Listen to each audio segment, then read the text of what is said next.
Sejam todos muito bem-vindos ao programa 008 do canal Polilógica.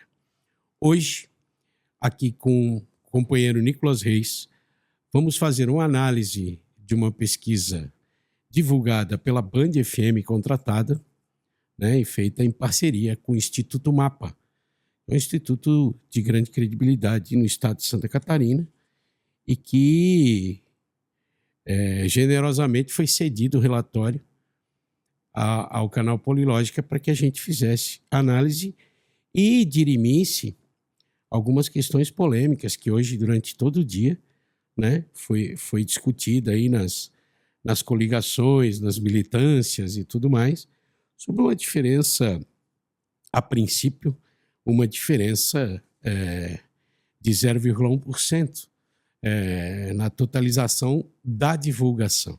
Então, nada melhor do que o relatório para que a gente faça essa análise e possa explicar de maneira científica e técnica para que os nossos espectadores possam compreender, entender e até, né, dar credibilidade a esse ato na reta final da campanha eleitoral. Eu vou iniciar aqui com algumas especificações técnicas que são obrigatórias no caso da divulgação de qualquer tipo de pesquisa, para que depois a gente possa discorrer com mais conforto, né, sem aquela coisa de cometer erros no sentido da divulgação. Então, essa pesquisa ela foi contratada pela Sociedade Radiodifusora Vale do Itajaí, né, que é a razão social da Band FM, né, ao Instituto MAPA, né, que é MAPA Marketing e Participações. As informações elas foram coletadas no dia 26 e 27 de setembro de 2024, na semana passada. Foram entrevistados 504 eleitores. A margem de erro máxima estimada é de 4,4 pontos. O nível de confiança utilizado é de 95%. Isso quer dizer que há uma probabilidade de os resultados retratarem o atual momento eleitoral, considerando a margem de erro. Ela foi registrada no Tribunal Regional Eleitoral sob protocolo número SC 04525/2024 e autorizada sua veiculação a partir do dia 30 de setembro. Então, atendidos os requisitos legais, Nicolas Reis, 100,1, Instituto MAPA, é fake ou não é fake? É news, é real news, não tem nada de fake, embora é natural que quem esteja atrás tente descredibilizar a pesquisa.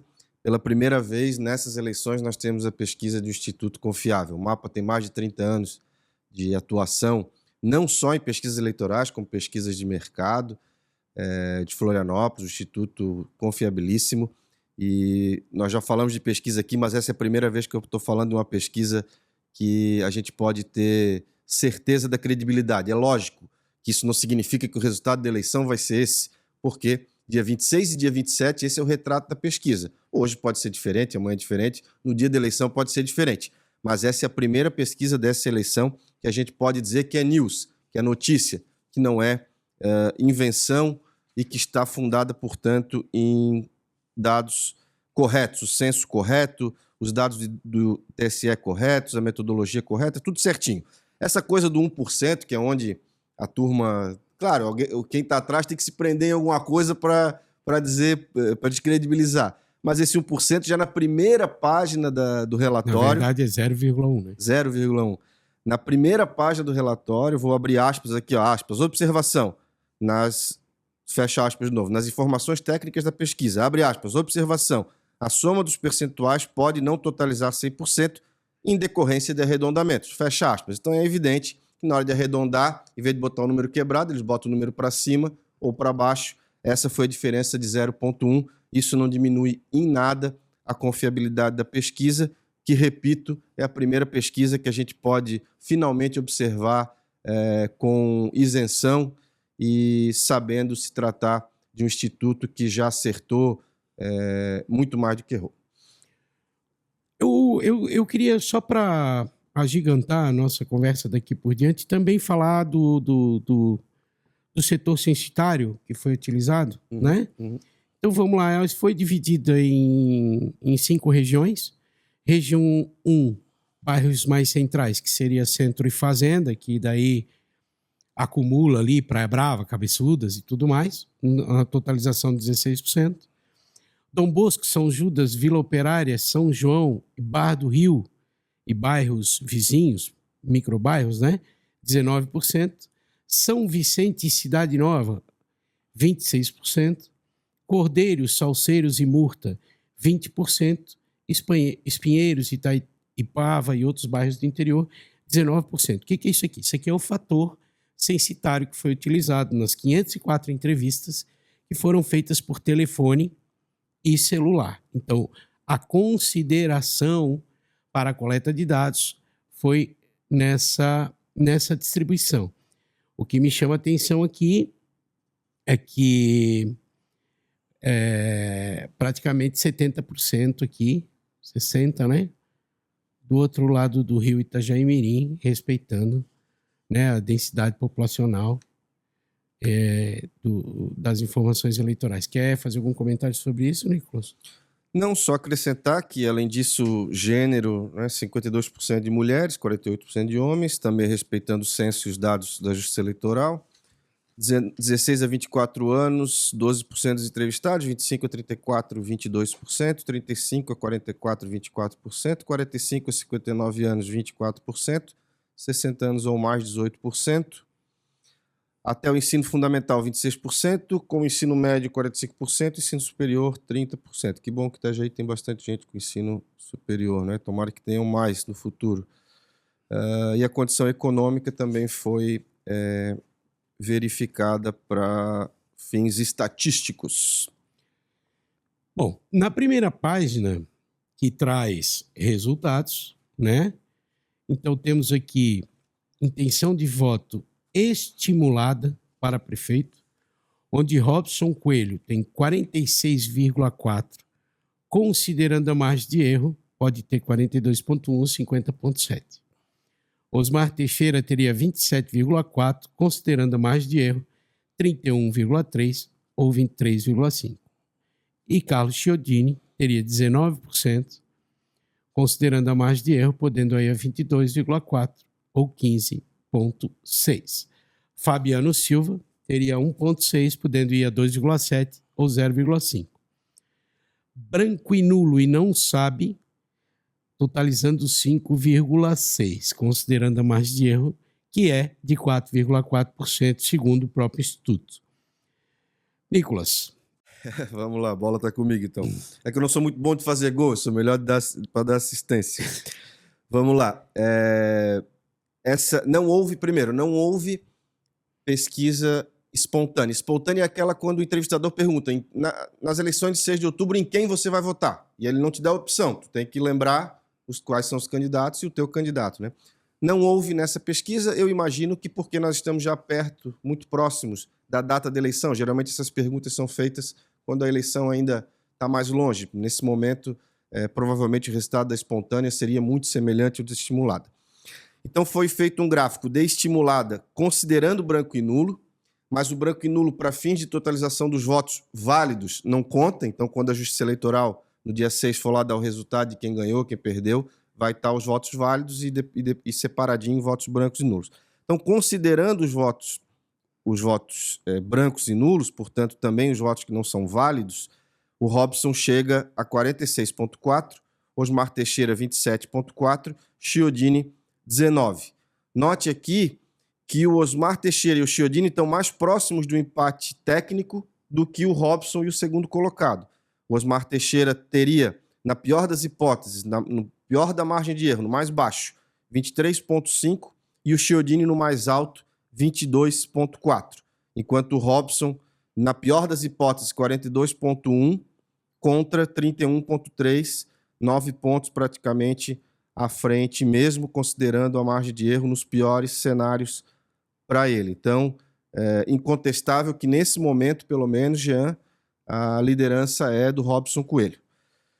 Dos votos válidos, aí sim, a peça publicitária que saiu pelo jornal, pela Band, que foi quem contratou a pesquisa, Robson chega a 42,2%, Osmar Teixeira 29%, Chiodini 20,2 e o Fabiano Silva 1,7. Aqui repete-se desconsiderados aqueles que dizem que vão votar branco e nulos, portanto, o que seria, naqueles dias 26 e 27, o retrato eleitoral. E aqui que aconteceu o arredondamento, que deu 0,1 de diferença, mas num oceano de mais de erro de 4,4, parece que causou um maremoto sem necessidade. Era só uma ondinha, gente. Era uma marolinha. Nicolas, acho que até aqui tem mais dados, nós vamos discutir mais dados daqui a pouco, inclusive sobre governo, avaliação de governo e tudo. Mas, Nicolas, desde o começo, a gente tem... Era notório, era fato. Poucas pessoas queriam discutir sobre isso, mas a gente insistiu por uma questão de experiência, de ter participado de muitas campanhas. Óbvio que é uma campanha de virada geracional, ela está diferenciada nesse sentido, por não ter uma grande liderança disputando a eleição, né? Pelo menos consolidada, como vinha nomes como Jandira e Volney, sempre se alternando e se sucedendo. Mas essa pressão, essa bomba de pressão, de troca de votos entre Chiodini e Osmar, a gente já previa desde o primeiro episódio do programa, né? Que o fato de o Robson Coelho participar de um grupo de eleitores, uma percepção, uma visão eleitoral por parte do eleitor, havia essa tendência de ele se isolar enquanto, que eu digo que é o mesmo grupo, mas vamos fazer de conta que é dois grupos, na minha visão, disputava a vaga para disputar com o Robson a prefeitura de Itajaí. Quer dizer, o que aconteceu? A troca de votos se estendeu demais, na minha visão, na minha leitura, pelo menos nessa fotografia até dia 28, parece que a troca de votos entre Chiodini e Osmar se estendeu demais e agora, nos aproximando da eleição, há poucos dias da eleição, quer dizer, ainda estão brigando para ver quem é que vai disputar com o Robson Coelho a prefeitura de Itajaí. Essa é a minha leitura, pelo menos até no dia 28, até o dia 27, na verdade, né? Isso. Até a fotografia do dia 27, tirada do Instituto Mapa. Quer dizer, se estendeu demais essa disputa entre Osmar e Chiodini, demorou demais, não teve aquilo tudo que a gente dizia sobre falta de calor, falta de aquecimento da campanha. Quer dizer, essa disputa demorou. Osmar, como comunicador, será que ele pensou, bom, não vou confrontar o Chiodini para não promovê-lo, no sentido de quando você confronta, você levanta, ergue o adversário, e acabou dando tiro no pé? O Chiodini não conseguiu conquistar pelo menos militância para fazer esse confronto direto, e as presenças que nesse período aqui já tínhamos a presença, por exemplo, de Nicolas Ferreira, Ana Campanholo, o próprio Jair Messias Bolsonaro na cidade. Como discorrer, como explicar esse isolamento do Robson e essa disputa entre Chiodini e Osmar para disputar a eleição com o Robson Coelho? Se você concordar, óbvio. Eu concordo. Primeiro, não sei se o Osmar teve exatamente uma estratégia, me parece que a campanha dele, das três aqui menos, tem exatamente uma estratégia definida. A do Chiodini certamente teve uma estratégia, essa estratégia flagrantemente está equivocada. Eu penso que eles estão disputando ainda quem fica em segundo colocado, pelo menos, repito, nesse momento da campanha.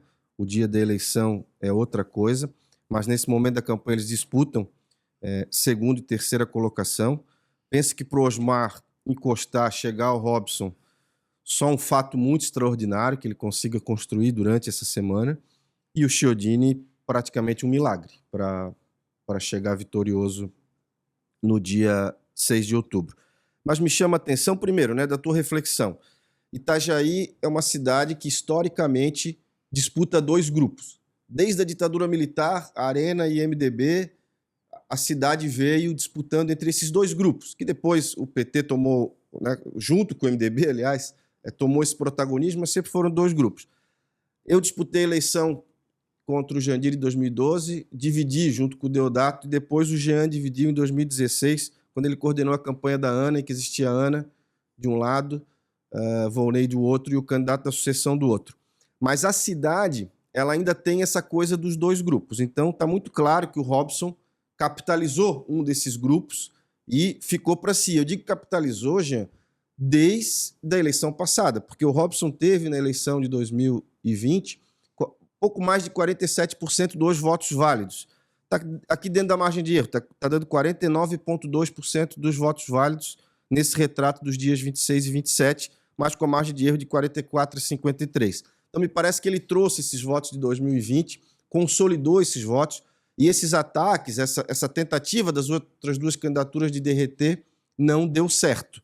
E não deu certo também, é por isso que eu concordo contigo, se é que houve uma estratégia de um tentar buscar o voto útil do outro para tentar polarizar com o Robson e chegar nesse momento polarizado e tentar criar uma expectativa de vitória nas pessoas que pudesse mudar o resultado disso que está expresso nesse relatório. Acho que o Chiodini, repito, já falei nos outros programas, errou demais e segue errando ao não colocar a figura do prefeito Volney nessa campanha, exatamente porque o Volney foi, desde 2004, ele é, na verdade, quem capitaliza quase que metade, ora metade um pouco mais, ora um pouco menos, mas praticamente metade desse eleitor. Chiodini optou por não fazer e o Osmar me parece estar no meio do caminho sem saber direito para onde que atira. Repito, acho que só um fato muito extraordinário para reposicionar ou para posicionar o Osmar em condições de disputar com o Robson essa liderança, e o Chiodini só um milagre.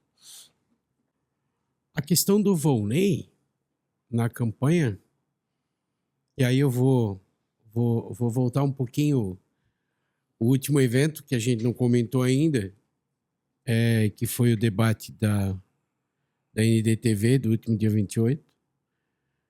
Eu, sinceramente, estranhei quando o Chiodini, não sei cientificamente, tentando atingir, mas atingiu do ponto de vista de afeto, de moral e de honra, quando ele mandou todo mundo telefonar para o Volney se quisesse reclamar, porque ele não tinha nada a ver com o Volney, e que ligasse para a Elisete também, secretária de Educação, para falar do passado, porque ele não queria mais saber do passado. Você praticamente desrespeitando a figura do Volney, o cara que abriu o tabuleiro, abriu as portas da cidade para ele ser candidato. Eu, sinceramente, se do governo participasse, eu me senti ofendido pelo Volney. Qual a postura? Mesmo diante de todas as situações, eu me senti ofendido pelo Volney. Porque o Volney, ele sabe o que ele enfrentou para abrir espaço para esse rapaz ser candidato. E, de repente, ele vai para um debate, o último debate, e diz que quem quiser falar, vai falar com o Volney, telefona para o Volney, que eu não tenho nada a ver com isso. Telefona para a Elisete, que eu não tenho, que é uma militante secretária de Educação, 18 anos. Então, entendo do ponto de vista do desespero da ciência, que tem que me descolar do Volney, talvez tenha aparecido na pesquisa dele, como a gente viu em outros, para ele ser candidato, porém, ao mesmo tempo ofende, né? A própria família que está aí 45 anos na política e deu todas as oportunidades para ele ser candidato, e realmente achei ofensivo, agressivo, mas vejo que o canal Polilógica contribuiu para a discussão. Esse cenário apresenta justamente aquilo que vínhamos discutindo, né? E a consolidar, pelo menos, essa ideia de que são dois grupos, e o grupo hoje de governo e de Osmar Teixeira apenas está dividido em duas candidaturas, mas é o mesmo grupo. Vejo o amarelo e o vermelho de volta, exposto nessa fotografia, porém o vermelho dividido, né? Eu acho que é isso, Jean, mas tu pensa igual eu, por isso que eu quero ilustrar isso que a gente está falando. Assim, ó. Na avaliação do governo, já vou pular, o Jean, que não fique bravo comigo, na avaliação do prefeito Vonei Morastone, grau de avaliação da administração municipal. Esse é o título. Ótimo, 9,3, bom 10,3, regular 19,2. Então, de ótimo e bom dá 19,6. Se somar com o regular, nós vamos a praticamente 40%. Contra, ruim, 26,4. Péssimo, 33,3. E não sabe, 1,4. Então, tem 50 e tantos por cento de... 59,7%, na verdade, de ruim e péssimo. Mas tem 40% de ótimo, bom e regular. Então, eu repito, assim, eu acho que a campanha do Chiodini se equivocou ao não colocar o Vonei, porque ele tinha que buscar esses 40%. Ele tinha que buscar, de algum jeito, primeiro isso, para depois ele tentar se descolar dessa eventual rejeição. Com algum discurso do tipo, olha, vou continuar o que é bom e vou deixar o que é ruim de lado e tal. Mas ele precisava consolidar esses 40%. E ao se apresentar como uma candidatura de mudança, ele não convenceu que é mudança, porque de fato não é, e ao mesmo tempo deixou de ter do seu lado o principal cabo eleitoral, embora as pesquisas digam que o governo esteja mal avaliado, repito, mas ainda existe quem gosta de governo e quem o considera irregular. Então, se eu estivesse lá na campanha dele, teria me apegado a esses números e não no número oposto, exatamente porque é uma campanha de 3 candidatos, você não precisa de 50% dos votos para se eleger, já que não há primeiro turno, né, Jean? Na verdade, o que talvez, numa forma Já cega... que não há segundo turno, desculpa. De maneira cega, observar apenas os resultados do Dedé, que foi construído de outra forma em 2022, e tentaram extrair do Dedé aquilo que o Dedé não entregaria para uma candidatura somando aquelas altíssimas rejeições que nós já discutimos aqui em outros programas. Mas está aí, o resultado está acontecendo, vai acontecer domingo. Isso aqui não é a definição, né? Mas já que tu pulou para a rejeição do governo, eu gostaria de ainda incluir na questão dos votos que nós discutimos aqui que os 504 eleitores que responderam as perguntas, 86,7% disseram que era definitiva, que já tinham tomado decisão. Que ainda pode mudar, 10,3%, e que não sabem, 3,1%. É o que está no relatório. Então, assim, também estamos caminhando para uma tomada de decisão. Aquela que a gente discutia que seria de última hora, ela está acontecendo. Tanto que os números do Chiodini alteraram, os números do Osmar alteraram e o do Robson também alterou significativamente nessa fotografia. Como eu te falei, é bom frisar, houveram eventos na cidade, né? Nesse período, um pouco antes desse período, dia antes desse período. Foi a presença de Jair Bolsonaro, a presença de Ana Campanhola, a presença de Nicolas Ferreira, né? E tudo mais aqui, né? A presença do prefeito João Rodrigues. João Rodrigues, que, aliás, eu gostaria de registrar, o próprio Instituto Mapa, esta semana, na mesma metodologia, deu a ele mais de 82%. Ou seja, contratado pelo 55 do Osmar, né? O Nicolas. Essa informação é importante, né? Porque eu não teria coragem de descredibilizar o Instituto Mapa. Aliás, essa campanha, a primeira pesquisa que saiu, que foi publicada na capa do Diarinho, na verdade foi uma capa paga pela campanha do Chiodini, que estava em terceiro, dava o Robson em primeiro, o Osmar em segundo e o Chiodini em terceiro, lógico, com percentuais diferentes, mas era a mesma ordem, e o Fabiano em quarto. Aquela pesquisa, a campanha do Robson descredibilizou ela. E eu, na época, não entendi. Como é que tu tá na frente e descredibiliza o Instituto, né? Mas agora eu entendo, talvez porque eles tivessem informações internas de que o lugar dele era um pouco mais à frente e não como a pesquisa havia retratado. Eu faço essa introdução porque eu não tenho coragem de descredibilizar o MAPA, é um instituto que faz pesquisas em Santa Catarina, repito, há mais de 30 anos, e não só pesquisas eleitorais, pesquisas corporativas também.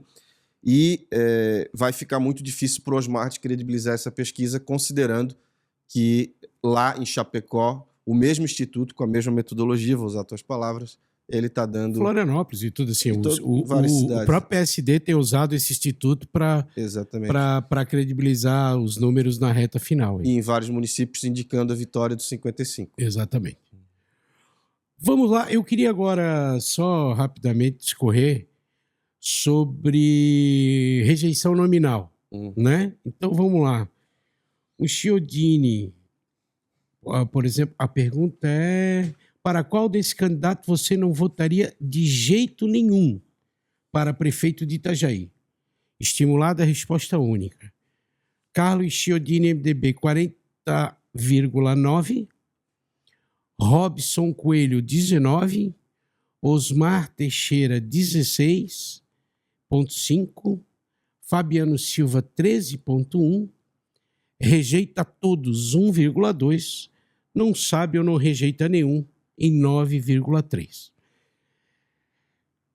O Chiodini, eu não quero, mas dentro daquelas rejeições que nós falávamos no início dos programas, lá nos primeiros programas, que ele somava, que ele estava vindo para uma eleição, tirando um cara que tinha 1.100% a mais de resultado de extrato eleitoral do que ele botando de vice,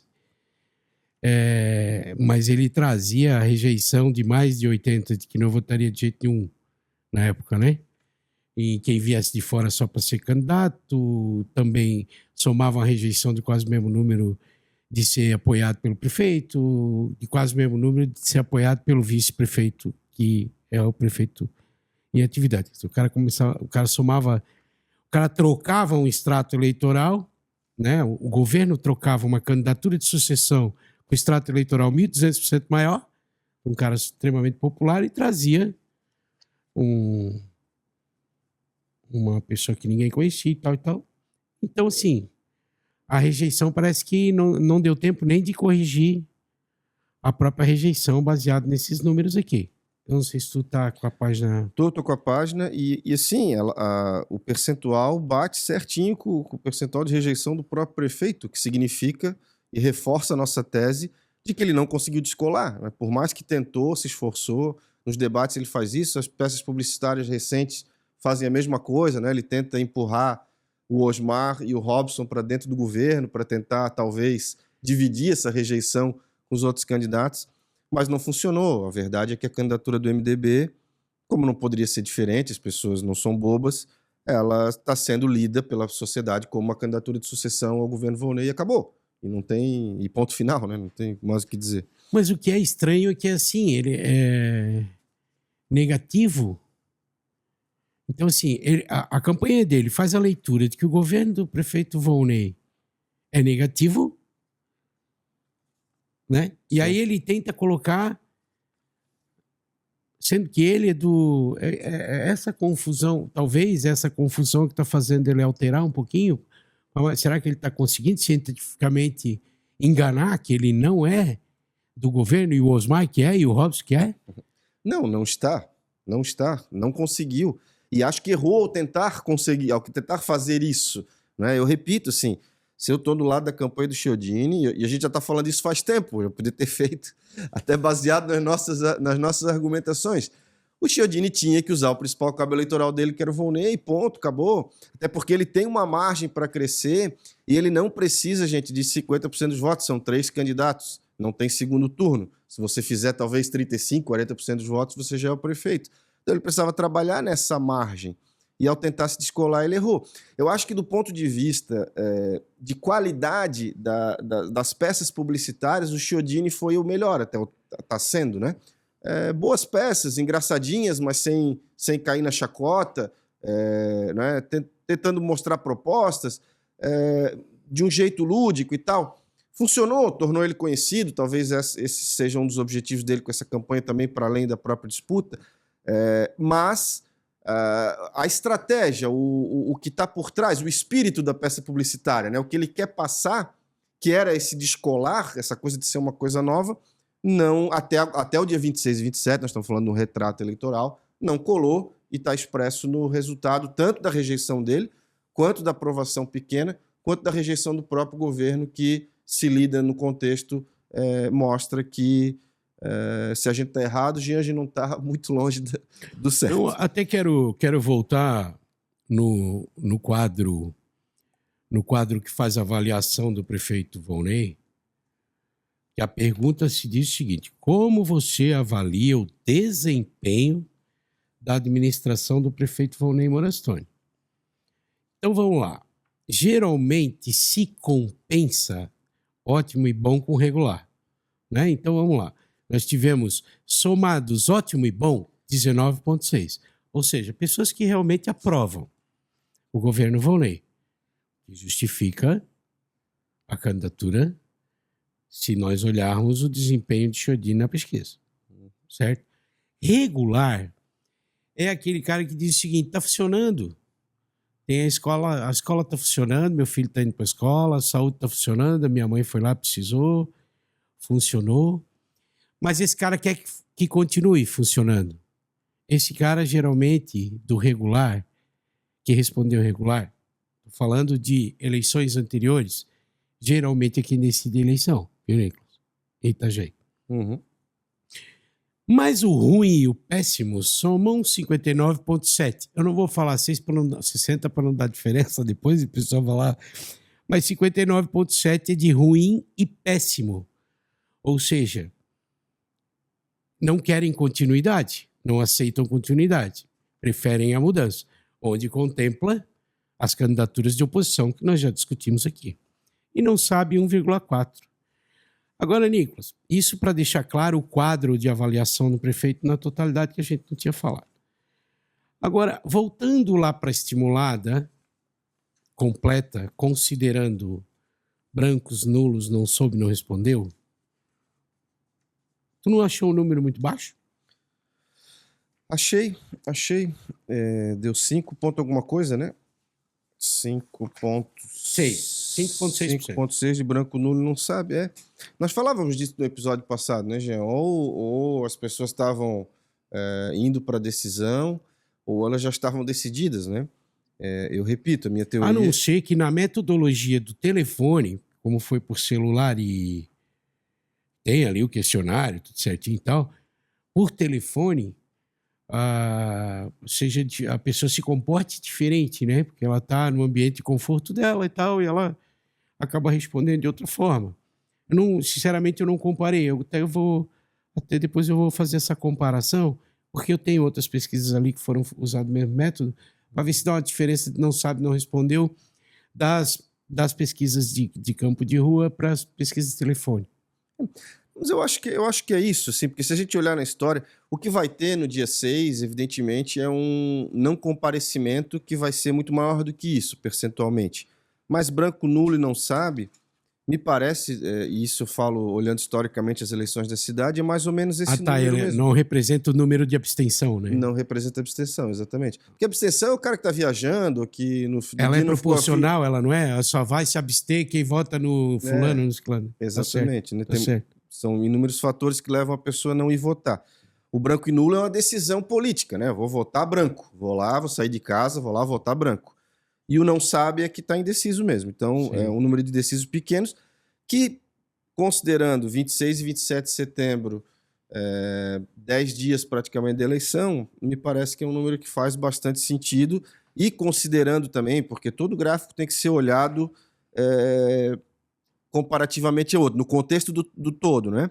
E quando se pergunta a definição do voto, o não sabe praticamente repete 3.1, o ainda pode mudar 10.3, que é alguém que, não, beleza, decidi, mas estou olhando para aquele outro ainda.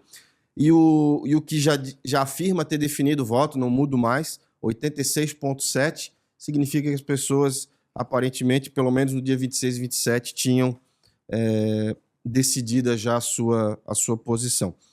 Ô, Jean, me permita, vamos estratificar aqui. Eu estava olhando o gráfico estratificado por sexo, idade, escolaridade e renda familiar, né?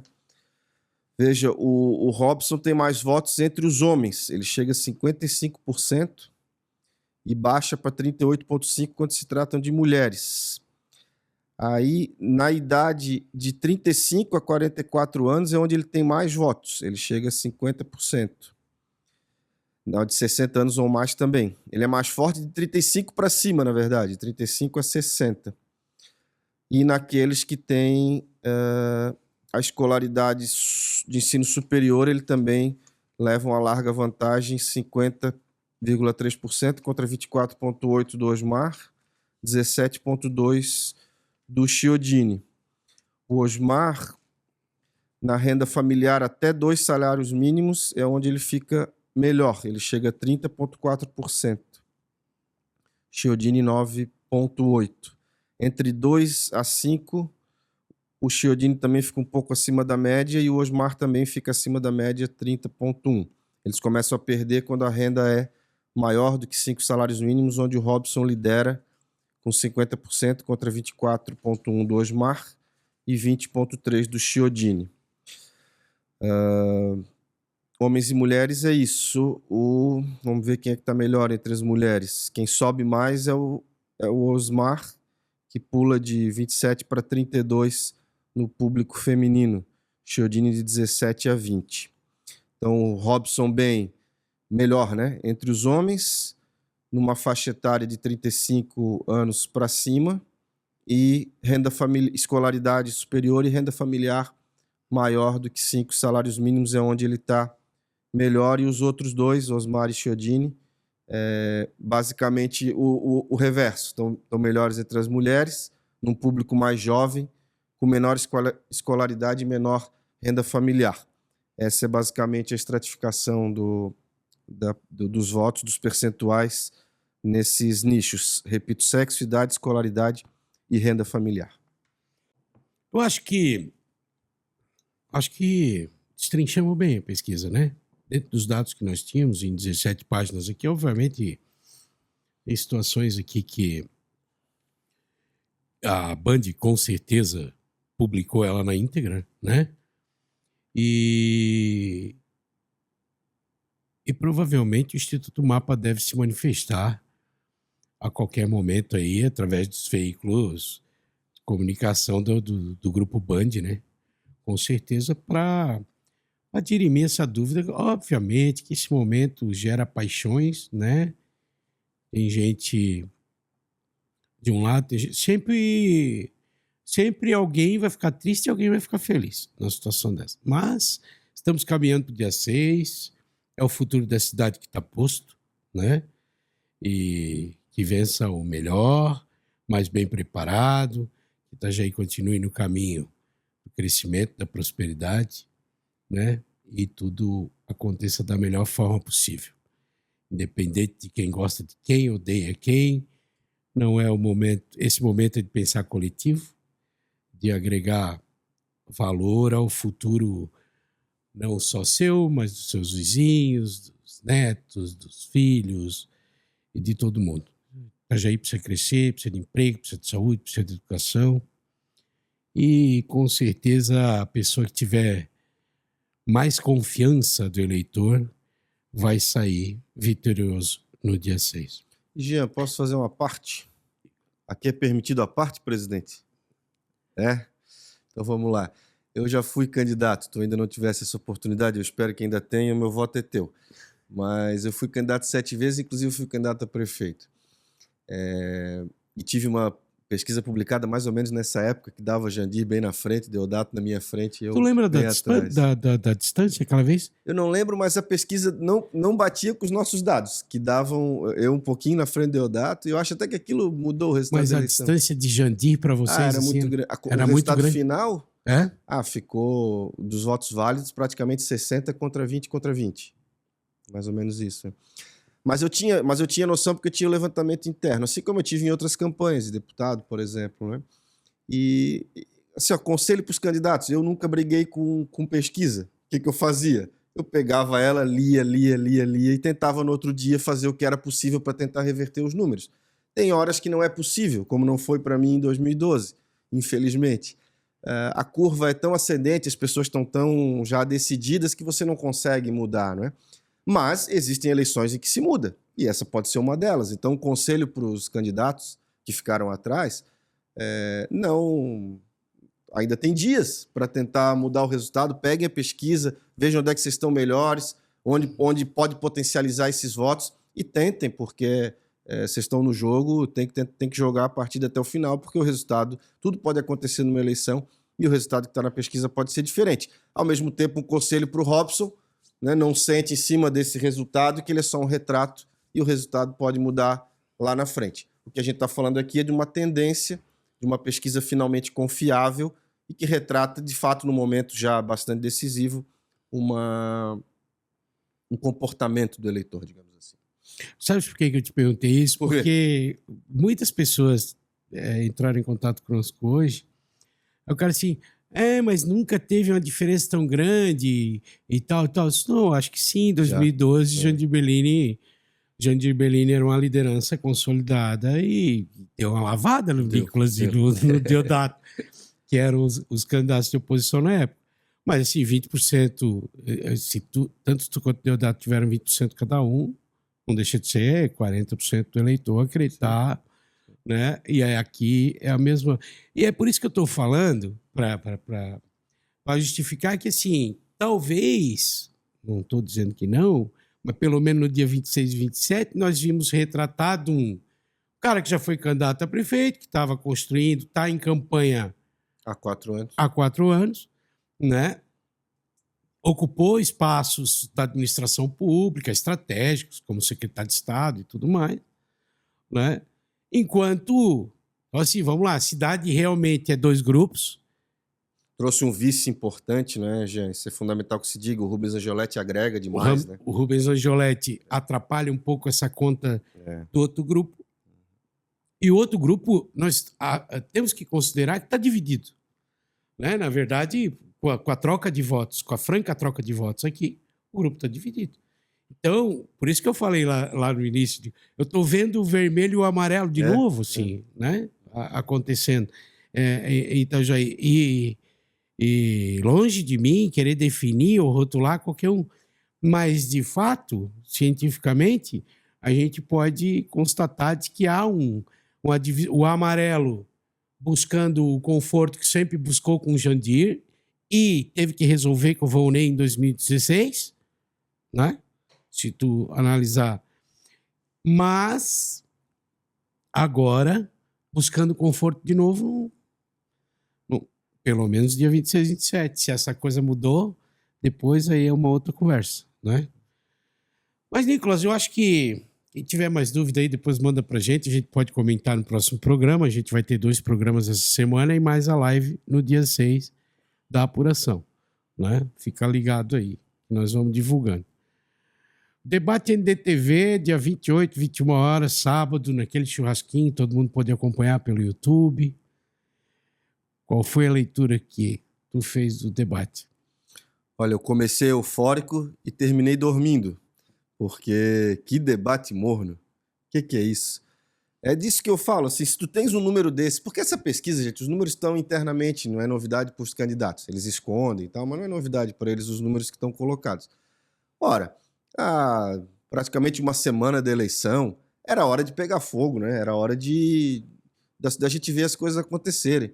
Um tapinha de luva aqui ou outro. Eu não estou falando de pegar fogo no sentido de baixar o nível. Estou dizendo de empurrar. Como é que tu vais fazer isso aqui? Duvido que tu vai fazer isso porque tu já não fez, porque tu sabe, há um pouquinho mais de ênfase na maneira como se posicionar de frente da Câmara. Um debate esse diferente do outro. Muito bem feito, com uma iluminação legal, um bom mediador, um estúdio bem bacana. Só que foi outra empresa. Só que foi outra empresa. Dava espaço para o cara ir lá e com energia tentar buscar o voto das pessoas. Parece que estava ali, parece que os 3 tinham ganhado a eleição já, né? Tá tudo certo, tudo bem. Aí se levava uma porradinha, davam outro de luva. Não vi nada de diferente. Do ponto de vista das propostas, também nada. Nós temos aí o Promobis, que fala de túnel, transporte público integrado. Ninguém fala disso. Ninguém fala de... Ninguém mostra, né? Até falaram dos trevos e tal, mas ninguém mostra assim sabe, o que eu vou fazer para mudar mesmo a cidade? Eu não vi. Eu fiquei com sono no final do debate, gente. Essa é a verdade. Acho que não mudou nada para nenhum dos 3. Então o Robson, como está na frente da pesquisa, talvez tenha sido o vitorioso, porque para ele, se terminasse 0-0, estava bom. Agora, os outros 2 precisavam botar um 2-1, um 3-2, para poder mexer nesses números e tentar chegar na reta final da campanha com um pouquinho mais de intensidade. Vão usar os termos do futebol, né? Faltou intensidade no jogo. Estava muito cadenciado.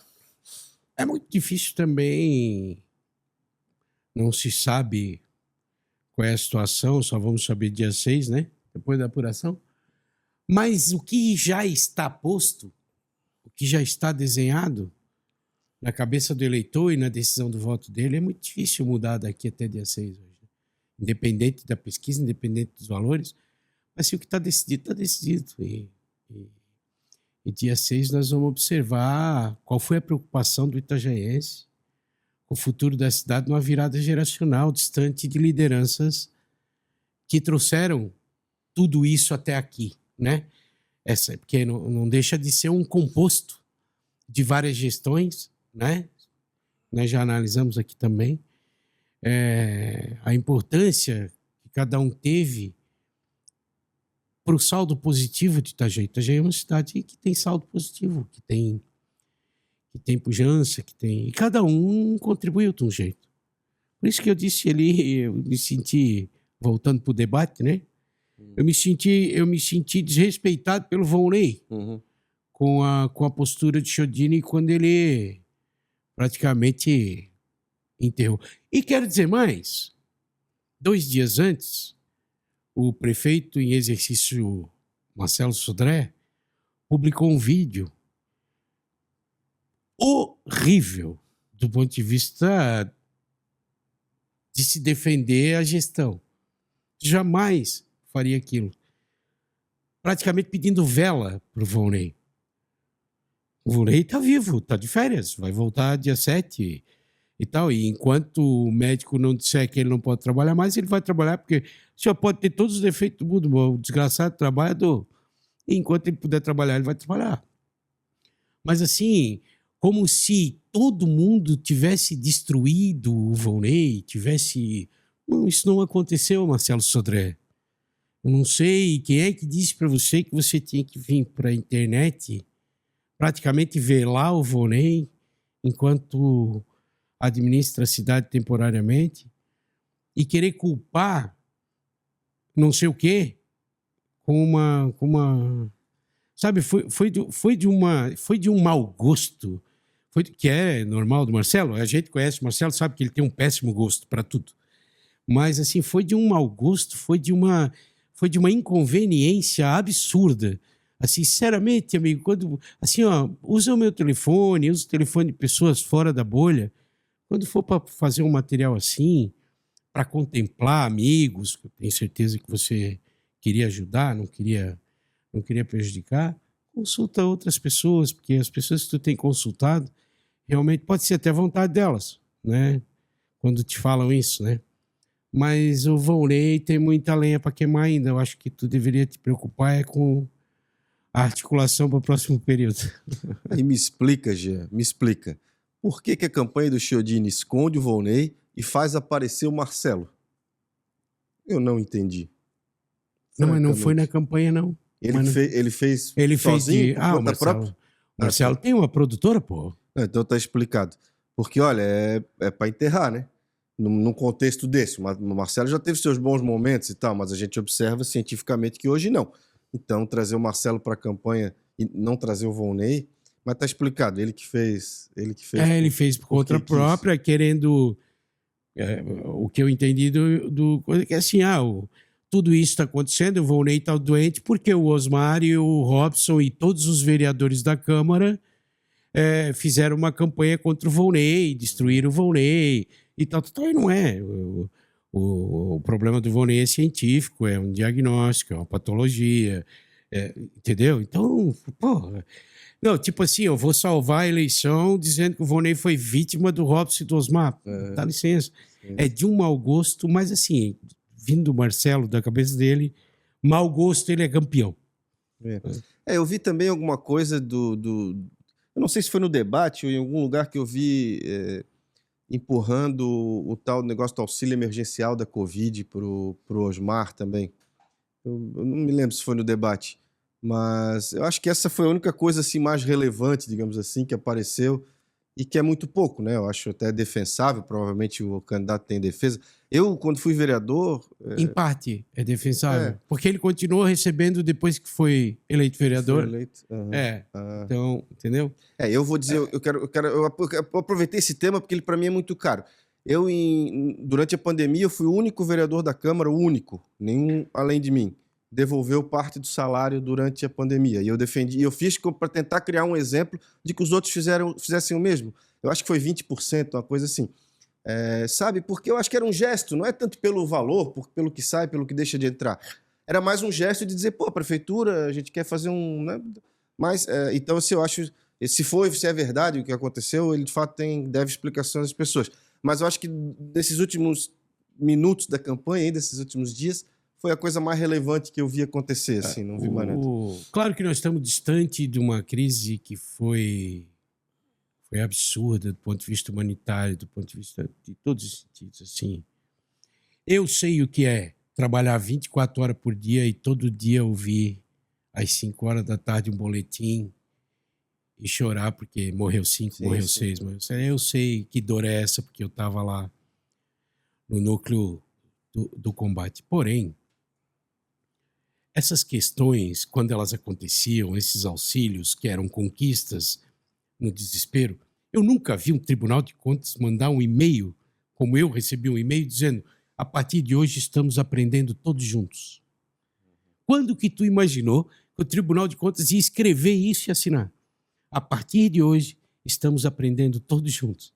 Porque nada disso tinha acontecido com a nossa geração. Foi um negócio muito cruel. Sim. E o auxílio dado à imprensa, dado ao pessoal do turismo, de eventos, de tudo que era uma coisa muito cara, porque era a comida da pessoa, era a subsistência da pessoa. Não, por isso que eu digo, cabe defesa nesse aspecto. Não sei Então, como é que era assim, a condição dele naquele momento. Ele era radialista naquele momento, cabia ele explicar, ele tem que vir. É que o Osmar, eu acho que ele pensa como... Ele pensa, eu não sei se é ele que pensa, outros que pensam ali, mas ele pensa como assim, não, eu não vou responder para não levantar, eu não vou levantar. Não, mas tem coisas que atingem. O Osmar tem uma candidatura baseada em moralidade. Se tem imoralidade, acabou. Não, ele tem que ser imediato, inclusive, na resposta. Exatamente, muito firme, tem que responder com firmeza. Não fica como verdade. Então, assim, eu recebi, ele assumiu que recebeu durante o debate. Mas e o período? Depois veio a acusação do período. Aí ele não respondeu a acusação do período. Então, teve períodos ali que, segundo quem acusou, você não precisava, você pode ter tirado de outra pessoa. Então, é uma questão muito sensível, perigosa. Tem que tratar com muito zelo quem está cuidando de campanha. Né? A responsabilidade de quem está cuidando de campanha tem que tomar muito cuidado. Mas eu acho que a questão polêmica ficou nisso. E, obviamente, né, Chiodini, mais uma vez, confrontado com os números das próprias emendas. De todas as emendas dele, ele deu 3% para Itajaí. Que sabe-se lá se veio ou se não foi contingenciado ainda.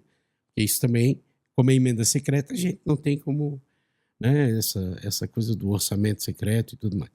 Então, assim, só 3% para Itajaí, um cara que diz que ama a cidade, tal, fica complicado. É difícil as pessoas. Então, assim, os números, não é porque estão falsificando pesquisa, não é? Às vezes acontece realmente de a história bater com a interpretação das pessoas. Não dá para achar que todo mundo é idiota, está dentro de casa e vai engolir qualquer conversa, né? Porque não é assim que a banda toca. E, eu sei porque eu já sofri muito preconceito por ser de Itajaí fora, trabalhando. Trabalhei no Rio Grande do Sul, trabalhei em Brasília, trabalhei... Joinville, né? Então, existe de os caras chegar e perguntar para ti se tinha perfume de peixe para vender, sabe? Então, já passei por isso, eu sei como é que é a situação. Mas, idiota nós nunca fomos. Aí a cidade que é, Itajaí hoje é um centro econômico do estado de Santa Catarina, que é um dos estados mais importantes do Brasil. Então, de trouxa aqui. É isso, gente. Debate é só isso que tu tinha para dizer. Pô, que triste mesmo, hein? Sábado à noite, acho que tu estavas tomando um trago. Eu, por exemplo, eu vi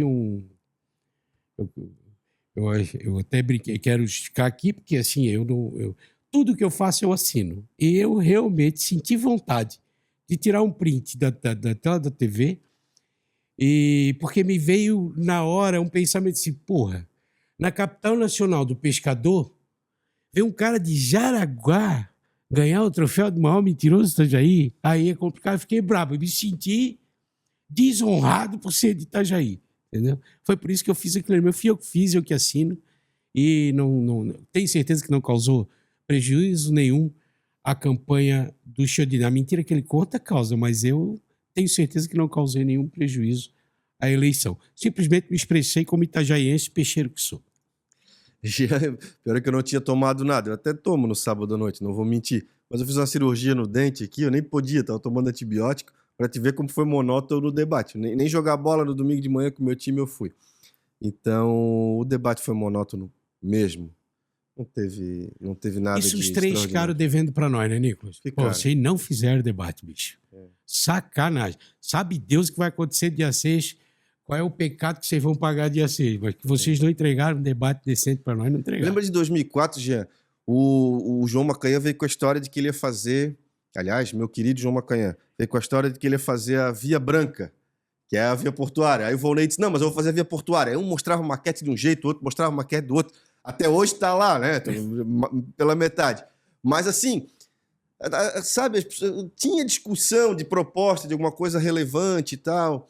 E por mais que eles digam, eu vou fazer o trevo, eu vou fazer não sei o quê, mas cadê? Deixa eu olhar o que vocês querem fazer. Eu acho que tem que fazer muito mais. Eu já falo do trevo desde 2012, quando eu fui candidato, tem outros que falam, né? Cadê os elevados? Cadê as passagens por baixo? Ou nós vamos continuar resolvendo problemas da cidade com rótula e sinaleira?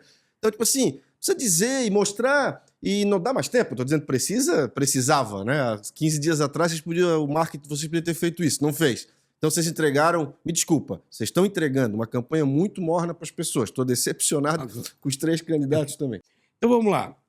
Nicolas, vamos fazer mais um programa essa semana, né? Vamos. Nosso ao vivo no dia da eleição. Nosso ao vivo no dia da eleição. Nossa equipe tá engrossando aí, acho que vai dar certo. Tu me permite, já, inclusive, fazer um convite desde já às coordenações das campanhas dos 4 candidatos. Quem quiser vir aqui depois da fechada a urna, né? Fique à vontade para vir, né? Seja na derrota ou na vitória, ou antes de saber, né? Mas fiquem à vontade, porque eu acho que é importante nesse momento. Depois também. Das 17 horas, né? Sim, de não. Preferência depois de fechada a urna. E depois que fechado o processo eleitoral, o Nicolas só arruma confusão pra mim, cara. A live já foi um negócio assim que ele fez. Agora eu vou ter que arrumar um lugar, botar um convidado aqui. Vamos embora. Mas até quinta-feira nós mostramos para vocês. Nós vamos dar jeito. Desafio aqui não tem perrengue, nós vamos dar jeito. É mais um microfone, mais um fio, o Wildo se enrola ali, dá um jeito. Onde cabe 2, cabe 3. Vai ter que caber agora, né? Gente, muito obrigado por acompanhar até agora o nosso programa. Nós nos sentimos na responsabilidade de tentar, de alguma forma, porque a gente tem participado da ideia das pessoas, do pensamento das pessoas nesse processo eleitoral, a gente entende a importância para muitas pessoas da nossa opinião, porque a gente recebe feedback, a gente recebe, né? E eu me senti na obrigação de fazer esse programa extra, né? Para pelo menos levar informação um pouco mais detalhada, para que todos pensem e tomem a decisão do jeito que quiserem, né? Agora, de maneira como eu disse aqui, ninguém é dono da verdade, ninguém está aqui para ter razão. O que a gente quer é provocar o pensamento. E como existiu um incêndio muito grande, né, dessa madrugada para cá, sobre 0,1% de uma pesquisa, a gente se sentiu na obrigação, obviamente, agradecendo aqui o Instituto Mapa e a Band FM, que forneceu o relatório para nós. Estamos tentando contribuir com a população para esse entendimento, para que não se criem narrativas equivocadas, como contribuímos com as outras, né? Com as outras pesquisas que fizemos até mais do que devia, porque não recebemos o relatório completo, né? Nessa nós recebemos. Tentamos interpretar junto com vocês o que a gente tinha antes, mas essa a gente recebeu. O Instituto tem credibilidade, a Band FM tem toda a sua audiência e credibilidade, o Grupo Band. E claro, nós também temos uma responsabilidade de pelo menos discutir e mostrar para vocês o que está posto e cada um tome a decisão que melhor lhe convier, baseado no pensamento. O nosso propósito é provocar o pensamento de cada um de maneira lúcida, transparente e íntegra, porque é um momento importante para a nossa cidade, é uma virada geracional que vai decidir praticamente, politicamente, os próximos 30 anos, e a gente tem que ter essa responsabilidade. Um grande abraço a todos e até quinta-feira.